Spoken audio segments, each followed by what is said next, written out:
আসসালামু আলাইকুম। মিতা মুস্তফা আমন্ত্রণ জানাচ্ছি এনটিভির মধ্যাহ্নের খবরে।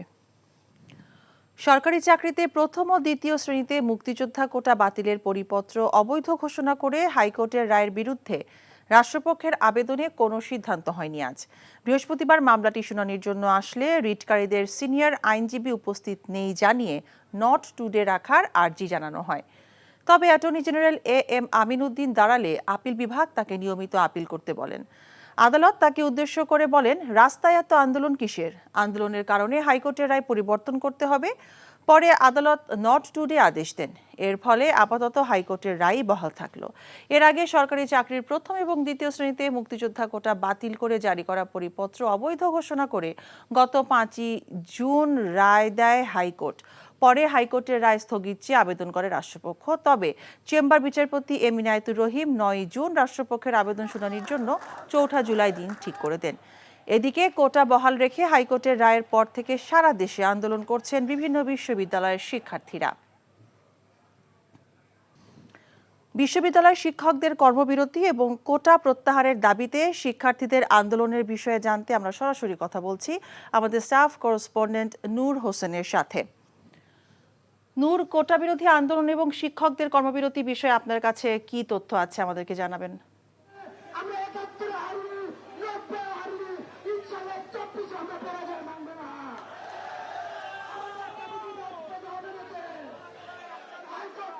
মিতা 2018 সালে সরকারি চাকরিতে কোটা বাতিল করে যে পরিপত্র জারি করা হয়েছিল, সেই পরিপত্র পুনর্বহালের দাবিতে ঢাকা বিশ্ববিদ্যালয়ের শিক্ষার্থীরা বৈষম্য বিরোধী ছাত্র আন্দোলনের ব্যানারে সকাল 11টার পরে 11:30টার সময় একটি মিছিল বের করে। এখন জন্ম সনদ দিয়ে খোলো বিকাশ স্টুডেন্ট অ্যাকাউন্ট, নিজের বিকাশ নিজে কর। মিছিলটি বিশ্ববিদ্যালয় কেন্দ্রীয় গ্রন্থাগার থেকে শুরু হয় এবং এরপরে তারা বিশ্ববিদ্যালয় ক্যাম্পাস প্রদক্ষিণ করে। এখন তারা বিশ্ববিদ্যালয়ের কলাভবন হয়ে, সূর্যসেন হল চত্বর হয়ে, মহসিন হল হয়ে টিএসসি দিয়ে শাহবাগ চত্বর অবরোধ করবে। শাহবাগ চত্বরে গিয়ে তারা অবস্থান কর্মসূচি পালন করবে এমনটি আমাদেরকে জানিয়েছেন। তারা বলেছেন কোটা বাতিল করে যে প্রজ্ঞাপন জারি করা হয়েছিল সেই প্রজ্ঞাপন পুনর্বহাল করতে হবে। এছাড়া তাদের আরও বেশ কয়েকটি দাবি রয়েছে, সেই দাবিগুলো মেনে নিতে হবে। যদি দাবি মানা না হয় তাহলে তাদের আন্দোলন চলবে। এর পাশাপাশি অন্যদিকে আমরা যেটি জানি, বিশ্ববিদ্যালয় শিক্ষকদের যে আন্দোলন সেটিও চলছে। আজকে ওবায়দুল কাদেরের সঙ্গে বিশ্ববিদ্যালয়ের শিক্ষক সমিতি ফেডারেশনের বৈঠক হবার কথা ছিল। সেই বৈঠকটি অনিবার্য কারণবশত হয়নি বলে বিশ্ববিদ্যালয় শিক্ষক সমিতি ফেডারেশনের সভাপতি নিজামুল হক ভূঁইয়া আমাদেরকে জানিয়েছেন। তিনি বলেছেন, সরকার যদি আলোচনার উদ্যোগ না নেয় বা তাদেরকে কোনো ধরনের প্রত্যয় স্কিম থেকে প্রত্যাহারের যদি সিদ্ধান্ত না নেওয়া হয় তাহলে তাদের আন্দোলনটিও চলবে এবং যতদিন পর্যন্ত সেই ধরনের কোনো ঘোষণা না আসবে ততদিন পর্যন্ত তাদের সর্বাত্মক কর্মবিরতি চলবে এবং অবস্থান কর্মসূচি চলবে বলে নিজামুল হক ভূঁইয়া আমাদেরকে জানিয়েছেন। মিতা, ঢাকা বিশ্ববিদ্যালয় থেকে জানছিলাম শিক্ষকদের কর্মবিরতি ও কোটা বিরোধী আন্দোলনের খবর। তিস্তা প্রকল্প বাংলাদেশের হাতে থাকা উচিত বলে মনে করে চীন। প্রধানমন্ত্রী শেখ হাসিনার চীন সফর নিয়ে জাতীয় প্রেস ক্লাবে ডি-ক্যাব আয়োজিত অনুষ্ঠানে ঢাকায় নিযুক্ত চীনের রাষ্ট্রদূত HE ইয়াওওয়েন এ কথা বলেন। Which side they'll choose to help to build this Tista River is purely the sovereign rights by the Bangladesh government. We are open, whatever decision made, we are respect. But one thing I believe is our common interest, that is, we want to see this project can be started and complete at early stage, since it benefits to the north part of the Bangladesh. সর্বজনীন pension scheme প্রত্যয় থেকে বিশ্ববিদ্যালয়ের শিক্ষকদের অন্তর্ভুক্তি বাতিলের দাবিতে আন্দোলনরত শিক্ষকদের খবর জানতে আমরা এখন যাচ্ছি বরিশালে। সেখানে আছেন আমাদের সিনিয়র করেসপন্ডেন্ট আক্তার ফারুক শাহিন। বরিশাল বিশ্ববিদ্যালয়ে শিক্ষক কর্মবিরতি সম্পর্কে আপনার কাছে কি তথ্য আছে আমাদেরকে জানাবেন।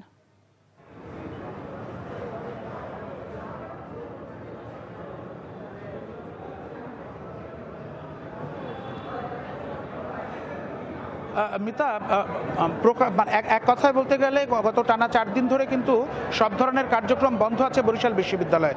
এখন জন্ম সনদ দিয়ে খোলো বিকাশ স্টুডেন্ট অ্যাকাউন্ট, নিজের বিকাশ নিজে কর। এখানে একদিকে যেমন শিক্ষকরা আন্দোলন করছেন সার্বজনীন পেনশনের প্রত্যয় স্কিম থেকে তাদেরকে বাদ দেওয়ার দাবিতে, একই সঙ্গে শিক্ষকদের পাশাপাশি কিন্তু কর্মকর্তা কর্মচারী যারা আছেন এই ক্যাম্পাসের তারাও কিন্তু 4 দিন ধরে সব ধরনের কাজকর্ম থেকে বিরত রয়েছেন। এর পাশাপাশি কোটা বিরোধী আন্দোলনের জন্য যারা যে সমস্ত শিক্ষার্থীরা আন্দোলন করছেন তারাও কিন্তু প্রতিদিনই সড়ক অবরোধ করছেন, বিক্ষোভ করছেন। এক কথায় সব কিছু মিলিয়ে পুরো বিশ্ববিদ্যালয়ের কার্যক্রমই কিন্তু এখন পুরোপুরি বন্ধ। আমি যদি আপনাকে দেখাই, আমার পেছনে আন্দোলনরত শিক্ষকরা রয়েছেন যারা এখানে অবস্থান নিয়ে আছেন এবং তারা কিন্তু কোনো ক্লাসে যোগ দিচ্ছেন না, পরীক্ষার কাজে যোগ দিচ্ছেন না এবং তারা কিন্তু সব ধরনের বিশ্ববিদ্যালয়ে তাদের যে দায়িত্বগুলো আছে সেই দায়িত্বগুলো থেকে কিন্তু তারা বিরত থাকছেন। যদিও সরকার নানাভাবে প্রত্যয় স্কিমের ব্যাপারে অনেক কিছুই বলছেন, কিন্তু এখন পর্যন্ত শিক্ষকরা যেমন এই বিষয়ে তাদের সরকারের এই আশ্বাসের প্রতি আস্থা আনতে পারছেন না, তারা সরাসরি পরিপত্র চাইছেন, তারা চাইছেন সরকার সরাসরি নির্দেশ দিক।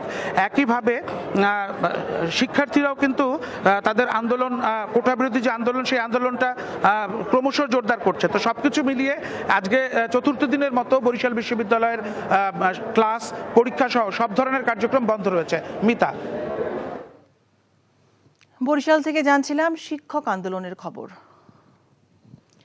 সিলেটে বন্যার সর্বশেষ পরিস্থিতি জানতে আমরা কথা বলছি আমাদের স্টাফ করেসপন্ডেন্ট সজল ছত্রীর সাথে। সজল, সিলেটের বন্যা পরিস্থিতি সম্পর্কে আমাদেরকে জানাবেন।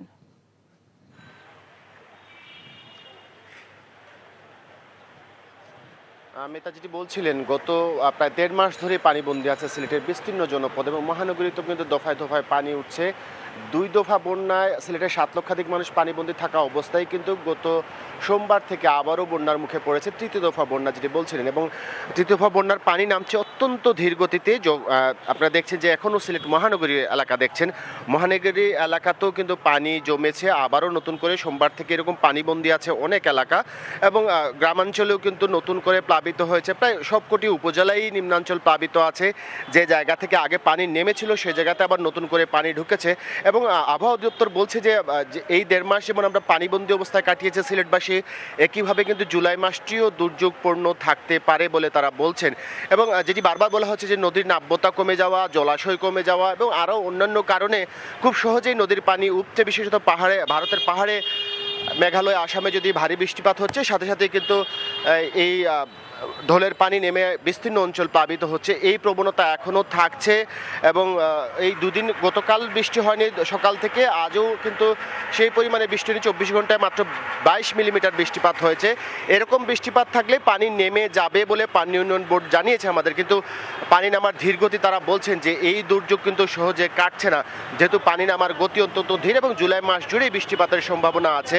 এখনও প্রায় 7 লক্ষাধিক মানুষ পানিবন্দী আছে জেলা জুড়ে, এবং মহানগরেও নিচু এলাকায় কিন্তু একটু বৃষ্টি হলেই এরকম পানি জমে যাচ্ছে, এবং পানি জমে গেলে একবার সেটি কিন্তু নামতে দীর্ঘ সময় লাগছে।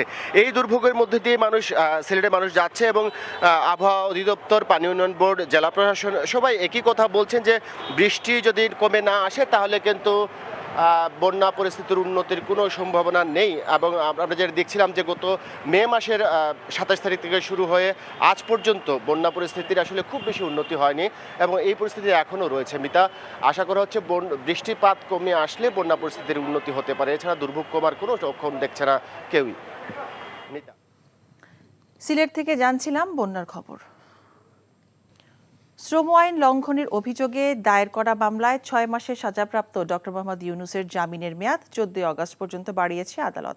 সকালে রাজধানীর কাকরাইলে অবস্থিত শ্রম আপিল ট্রাইব্যুনালে জামিন নিতে যান তিনি।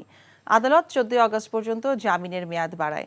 গত 16 এপ্রিল শ্রম আইন লঙ্ঘনের মামলায় আদালত ডক্টর ইউনূসকে 23 মে পর্যন্ত জামিন দিয়েছিল। এরপর 23 মে থেকে আবারও মেয়াদ বাড়িয়ে 4 জুলাই পর্যন্ত জামিন দিয়েছিল আদালত। এর আগে গত 28 জানুয়ারি শ্রম আইন লঙ্ঘন মামলার রায় চ্যালেঞ্জ করে নোবেলজয়ী অর্থনীতিবিদ ডক্টর মোহাম্মদ ইউনূস সহ 4 জনকে জামিন দেয় আদালত। আদালত অবমাননার অভিযোগে সাংবাদিক কনক সারোয়ার এবং আইনজীবী মহসিন রশিদকে 21 জুলাই আদালতে হাজির হওয়ার নির্দেশ দিয়েছে আপিল বিভাগ।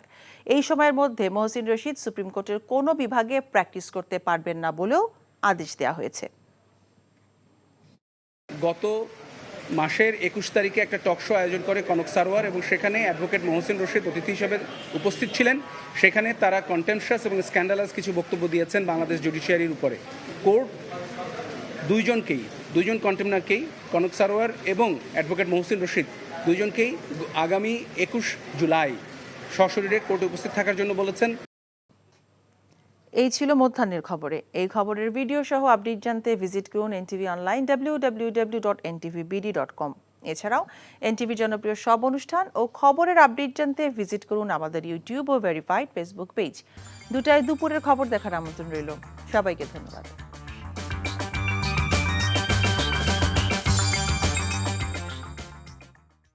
ভাই সিদ্ধান্ত লই হেলাইছে বিয়ার কাম কা সারি হেলাই কি এখন আমরা আন্নের লাগো এবারে মাসের 20 দিন ছাগল খাম ফ্রি। আলহামদুলিল্লাহ বিয়া হয়ে গেছে।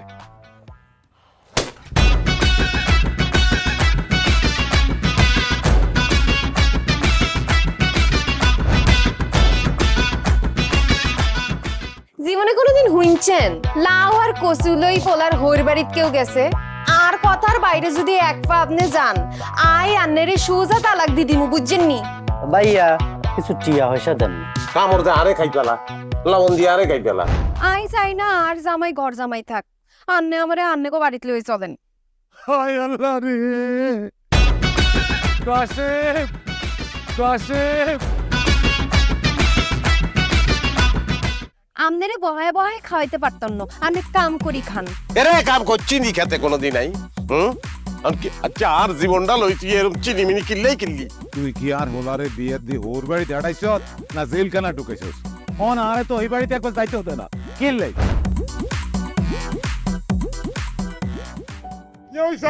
আরে তোর কথা বলতে তো মনে হচ্ছে কোন জ্ঞানে ফিরেন না। আব্বা মেরে আব্বা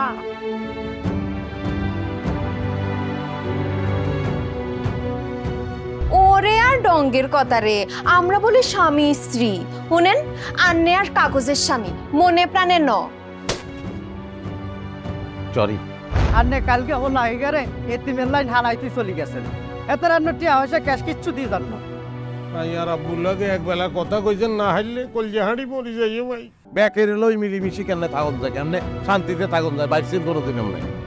তুই ঠিকই কইছিস বাজে, ঠিকই কইছিস। তুই আয়সার লোকে করি আয় আর কোনোদিকে চাইবার সুযোগ হয় না, কোনোদিন ভাবিও না। অথচ মানুষ এই দুনিয়াত বাঁচতে গেলে আরো যে মানুষ লাগে সেটা তো আমি জানতাম না। এখন জন্ম সনদ দিয়ে খোলো বিকাশ স্টুডেন্ট অ্যাকাউন্ট। নিজের বিকাশ নিজে কর।